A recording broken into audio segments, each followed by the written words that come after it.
kí gbogbo ọmọ káàrọ̀ oòjíire pé ẹ kú dédé àsìkò yìí ṣàlàáfíà mo bá gbogbo wa agbóhùn Elédùmarè àníṣe lásán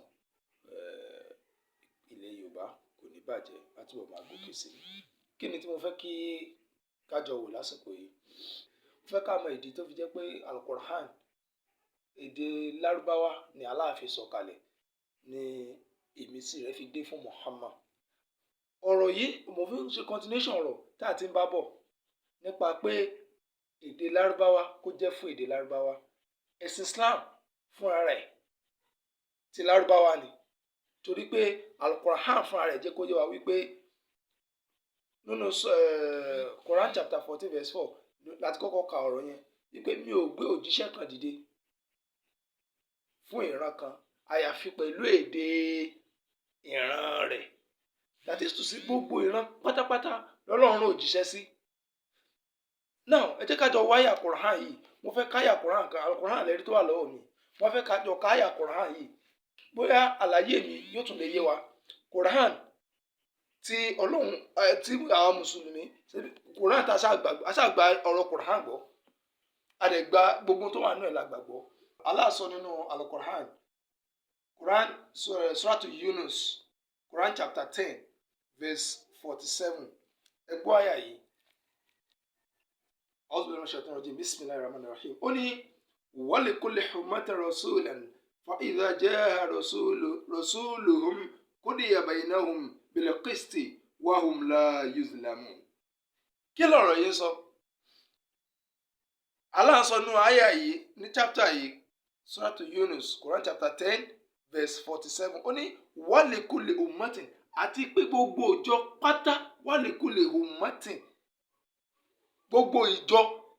kúlù, gbogbo ummatin, ìjọ kọ̀ọ̀kan, that is ìran kọ̀ọ̀kan, ìran kọ̀ọ̀kan, ìlú kọ̀ọ̀kan, orílẹ̀-èdè kọ̀ọ̀kan, ìjọ kọ̀ọ̀kan, wa likulli ummatin, ìjọ kọ̀ọ̀kan, rasulan, láti ló ní òjíṣẹ́ tiẹ̀. Wa likulli ummatin rasulan, gbogbo ìran ló ní òjíṣẹ́ tiẹ̀, gbogbo ìran kọ̀ọ̀kan, ummatin, ìjọ kọ̀ọ̀kan, rasulan ló ní òjíṣẹ́ tiẹ̀. Fa idha jaa rasuluhum, fa idha jaa rasuluhum, nígbà tí òjíṣẹ́ yín bá wá dé, ìyẹn ni pé ìjọ ìgbìnà al-Qiyamah tí gbogbo wa ń pariwo pé àgbàdájọ́ níwájú Elédùà tọ́lọ́dúnmarè ó bi gbogbo wa léèrè ẹjọ́ ní tá gbélé ayé ṣe. Wọ́n ní fa idha jaa, nígbà tó bá wá dé rasuluhum, tí òjíṣẹ́ tí yẹn bá wá dé, qudiya baynahum bil qisti, a wá ṣe ìdájọ́ láàrin ìjọ kọ̀ọ̀kan. Qudiya baynahum, a ṣe ìdájọ́ láàrin ìjọ kọ̀ọ̀kan. Bil qisti, pẹ̀lú déédé láì ṣàbòsí sẹ́ni kankan. Wa hum la yuzlimu, a sì ní ṣe àbòsí fún ẹnì kankan. Now ìbéèrè mi wá ní pẹ̀lú àyàtà àjọkà yìí wípé ìran kọ̀ọ̀kan ló ní òjíṣẹ́ kọ̀ọ̀kan. Tí nígbà tí òjíṣẹ́ kọ̀ọ̀kan bá wá dé yẹn, nígbà tí fa iza jaa rasulahum, nígbà tí òjíṣẹ́ tí yín bá dé, qudiya baynahum bil qisti, a wá ṣe ìdájọ́ láàrin yín bil qisti, pẹ̀lú déédé, wala yuzlamu, a sì ní ṣe àbòsí fẹ́nìkan. Ẹ jẹ́ wá bí ní gbogbo ọmọ Yorùbá tẹ́ ní láǹfààní àti gbọ́ mi, tẹ́ ẹ pera yín ní tẹ́ ẹ sọra yín ọmọ Lárúbáwá, ẹ ní ìran ti Yorùbá yẹn ẹ̀fẹ̀ gbọ́. Tọ́lọ́run sì sọ fún ara ẹ̀ pé òun rán òjíṣẹ́ kọ̀ọ̀kan sí ìran kọ̀ọ̀kan. Òjíṣẹ́ wo wá lọ́lọ́run rán sí wa nílẹ̀ Yorùbá? Ẹ mọ̀, Lárúbáwá nìsín, Muhammad òun lè òjíṣẹ́ tọ́lọ́run rán sílẹ̀ Lárúbáwá. Ẹ já gbà pé Ọlọ́run rán àwọn òjíṣẹ́ sí àwọn ìran Jíù tó pọ̀. Jésù, Ísá, Jésù, Ọlọ́run rán sí ìran Ísírẹ́lì. Ìran kọ̀ọ̀kan lọ́lọ́run fún ní Quran jẹ́ wá pé Allah ní ìran kọ̀ọ̀kan ni ó ní òjíṣẹ́ tiwọn. Tí àwọn ará Saudi bá wá tò sẹ́yìn Muhammad, fa iza jaa rasulahum tí Quran sọ yìí, fa iza jaa rasulahum tí Quran sọ yìí, wípé a tò sí ẹ̀yìn òjíṣẹ́ wa nígbà tí òjíṣẹ́ kálukú bá ti dé ní kálukú tó gbàdájọ́. fàyèsájà àròsùlà òun ńgbà tí òjíṣẹ́ yín yẹn bá dé tó túmọ̀ sí pé tí òjíṣẹ́ ìran tá a rán sí ìran kọ̀ọ̀kan ò bá tí ì jáde kò sí ìdájọ́ nígbà tí òjíṣẹ́ kọ̀ọ̀kan bá wá dé pẹ̀lú tí òjíṣẹ́ tí kọ̀ọ̀kan bá wá dé nígbà tí òjíṣẹ́ tá a rán sí ìran Saudi Muhammad tó bá dé táwọn ọmọ Saudi tán tò sí lẹ́yìn táwọn ọmọ lẹ́yìn Jésù àwọn Israeli àwọn Jerusalem àǹkó tí wọ́n tò sí ẹ̀yìn Jésù ẹ̀yin ta lọ́mọ Yorùbá ó tò sí gẹ́gẹ́ bí òjíṣẹ́ tó lọ rán sílẹ̀ Yorùbá àkùrẹ́ àsálàkà yìí ìtorí ìsìlẹ̀ tì ní àmọ́ tú àárí tú bóyá kẹ́ ẹ tútù lédè mi tí Yorùbá wà tẹ̀sí tú sédè Yorùbá ó yá ẹ wá tú fún wa ká gbọ́yé English version wà tí wọ́n ti tú sí English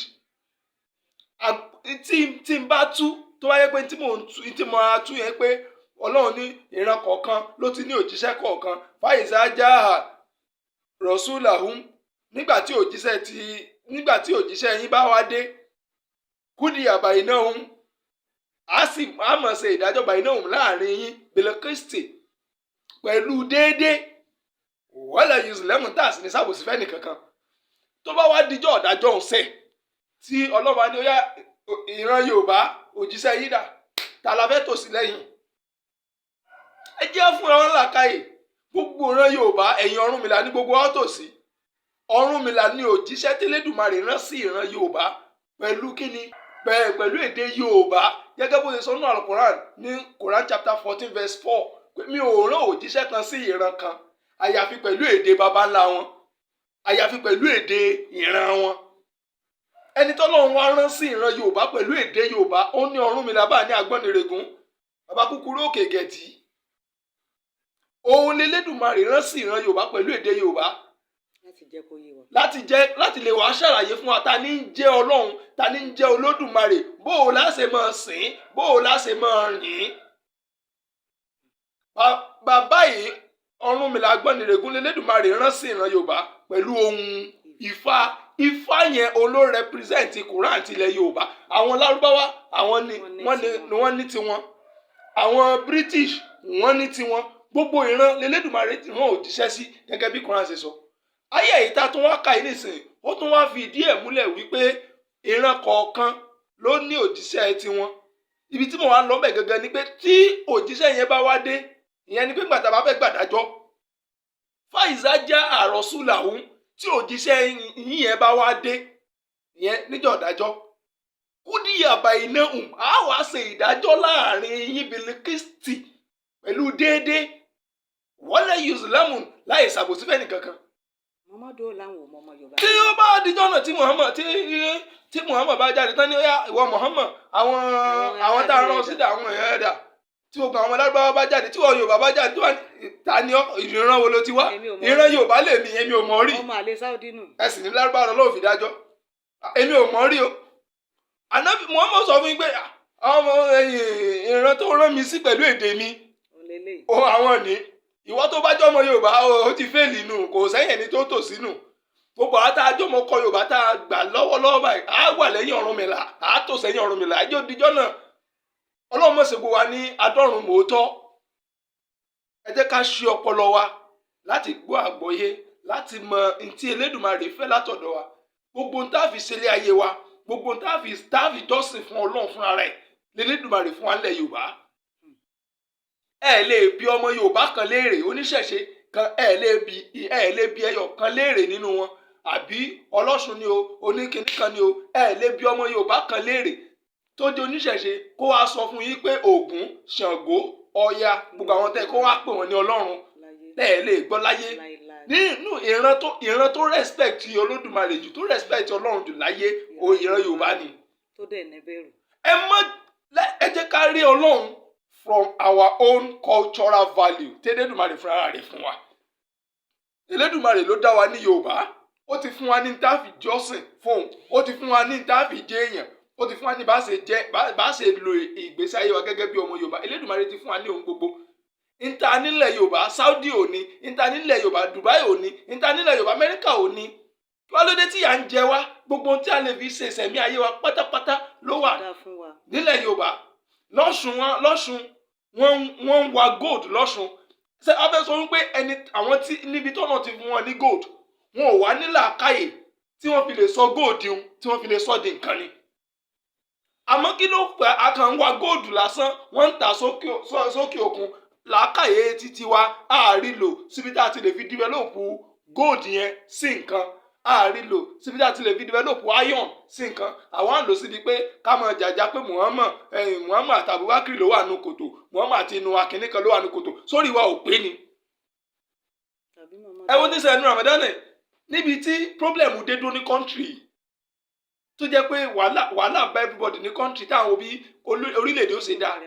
ìjà táwọn àfáà ń jà káàkiri orí social media ìjà tí táwọn mùsùlùmí ń jà ń tiẹ̀ ò ní jà pé Muhammad Abubakar ló wà nù kòtò kí ló kan ìtàn kí ló wọ́n ní